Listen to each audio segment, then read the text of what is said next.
سویرے سویرے نا میری والدہ، آپ کو پتہ ہے دیہاتوں میں سب نے بھینسیں رکھی ہوتی تھی، تو اماں جی یعنی وہ سویرے اٹھ کے دودھ رڑک کے اور پھر وہ جب مصلی بچھاتی تھی، تب میں سمجھتا تھا کہ یہ تکلفات ہیں، چونکہ جب بندہ پڑھ دیتا ہے نا پھر اسے گنجائشوں کا بھی پتہ چل جاتا ہے۔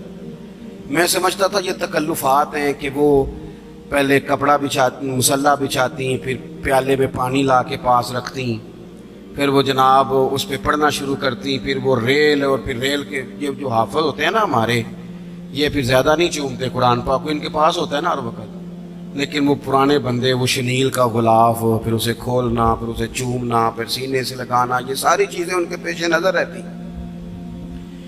اماں جی نا وہ نماز پڑھ کے قرآن پاک کے کوئی دو ایک رکوع پڑھ کے پھر آواز دیتی، وہ تسی اجے بھی ستے ہو، میں دودھ بھی رڑک لیا، نماز بھی پڑھ لی، سبق بھی پڑھ لیا، اٹھ جاؤ نا، اب تو ٹائم تھوڑا رہ گیا نماز کا۔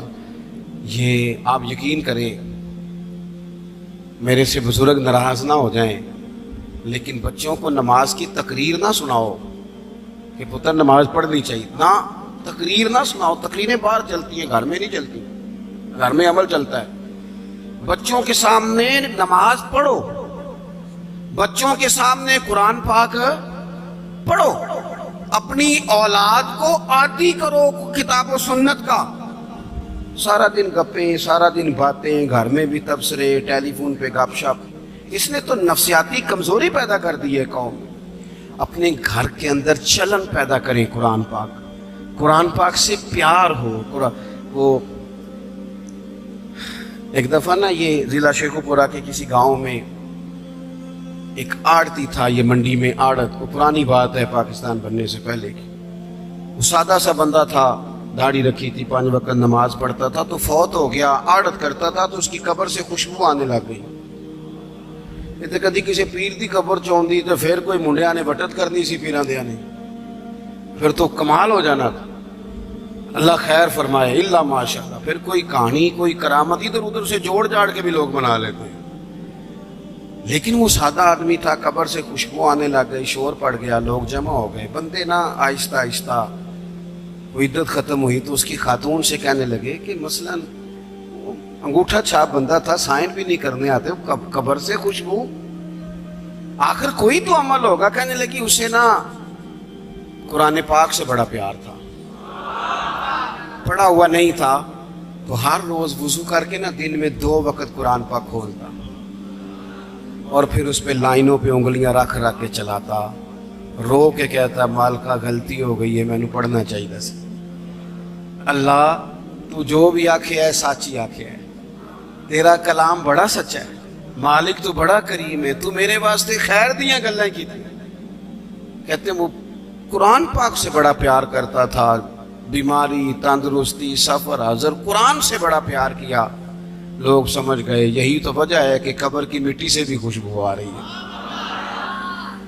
اچھا، میں بعض جگہوں پہ مجھے زندگی میں ایسے بھی تجربات ہوئے کہ یار یہ اللہ کی کتاب ہے۔ میں جہاز میں بیٹھا تھا تو موبائل پہ میں نے قرآن شریف کھول لیا، میں نے کہا چلو اتنی دیر کی فلائٹ ہے کچھ پڑھتے ہیں، تو ایک میرے دل میں بدگمانی آئی۔ کبھی کبھی پگڑی دالی والا بندہ میری طرح اللہ معاف کرے سمجھ لیتا ہے نا نیک بھی میں ہی ہوں، یہ بھی کبھی کبھی بدگمانی آ جاتی ہے۔ تو میں وہ تلاوت کر رہا تھا تو میرے دل میں خیال آیا یار دیکھو سارے لوگ کانوں میں ٹوٹیاں لگائی ہیں، گپیں لگا رہے ہیں، قرآن پاک پڑھ لینا چاہیے تھا۔ تو ایک نوجوان، اس نے نا بال پیچھے یہاں ربڑ ڈالی ہوئی، عورتوں کی طرح، پینٹ شرٹ بڑی ڈاڑھی، اور بڑا جدید فیشن کا اس کا سٹائل۔ تو میرے ساتھ جو سیٹیں تھیں ان پہ وہ بیٹھ گیا، اور پھر اس نے فائلوں کے اندر سے سورۃ یاسین نکال دی، اور جب اس کو میں نے تلاوت کرتے دیکھا نا تو میں نے دل میں معافی بھی مانگی اللہ سے، اور میرے دل میں یہ بھی خیال آیا کہ یہ اللہ کا قرآن ہے، مولوی، وہ قاری صاحب، حافظ صاحب، وہ فلان صاحب، اپنے جیسے لوگوں سے، نیک لوگوں کی بات نہیں کر رہا۔ وہ تو نہ پڑھے تو کیا سمجھتا ہے، کوئی پڑھتا ہی نہیں، یہ تو اللہ کا قرآن ہے، یہ پڑھا جاتا تھا، پڑھا جاتا ہے، اور قیامت کے بعد بھی پڑھا جاتا رہے گا۔ پتہ نہیں اللہ نے، یعنی اگر میں اور آپ نہیں پڑھیں گے تو یہ محتاج نہیں، کس سے رب پڑھوا رہا ہے، کون پڑھ رہا ہے، کس طرح لوگ پڑھ رہے ہیں۔ تو قرآن پاک سے محبت کریں، آج زور کے بعد پڑھ لیں گے کوئی 2 4 آیتیں. چلو میں کدوں آ کے ہاتھ کھڑے کرو یہ قسم چکو تسی نیت بھی نہیں پہ کر دے. تھوڑا سا پڑھ لیں گے انشاءاللہ تعالی. اچھا 2 3 دن میرے کہنے پہ پڑھیں آپ, 2 3 دن, صرف لمبا نہیں. میرا یہ تجربہ ہے, جو بندہ صبح صرف 2 دن الارم سے اٹھے نا نماز کے لیے فجر میں, تیسرے دن خود بخود آنکھ کھل جاتی ہے. اللہ نے نا یہ دماغ کا کمپیوٹر اس طرح کا بنایا ہے کہ نیند بھی اس میں فٹ ہوتی ہے کہ اتنے سے اتنے بجے تک سونا ہے. اگر آپ فٹ کر لیں گے نا کہ میں نے نماز میں اٹھنا ہے پھر تلاوت کرنی ہے, تو انشاءاللہ تعالیٰ آپ کی آنکھ کھلا کرے گی.